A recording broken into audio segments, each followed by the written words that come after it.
થોડા દિવસમાં જ કીડીઓએ ઘણું ખાવાનું ભેગું કર્યું. તેઓ તેમના દરમાં જ બેઠી હતી. એવામાં કેટલાક મકોડા ત્યાં આવ્યા. ચલો તમે બધા દરને ખાલી કરો. અરે, ઘણી મહેનત કરીને અમે આ ખાવાનું જમા કર્યું છે અને આ અમારું દર છે. હવે અમે તેને કેમ છોડીએ?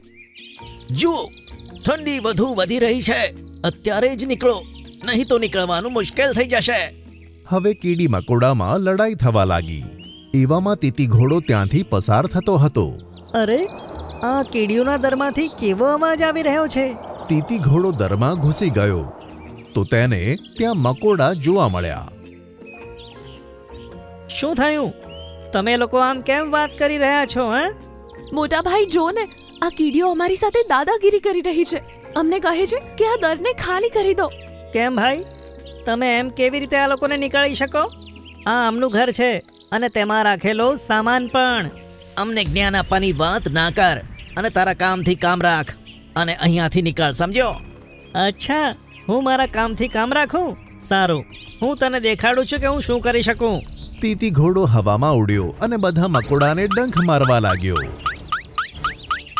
અરે અરે, આ તો આપણી હડની પસલી એક કરી દેશે.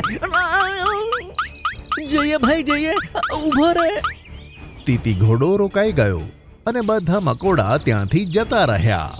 અરે વાહ મોટા ભાઈ, તમારો ખૂબ ખૂબ ધન્યવાદ. કંઈ વાંધો નહીં વહાલી કીડીઓ, હવે હું જાઉં છું.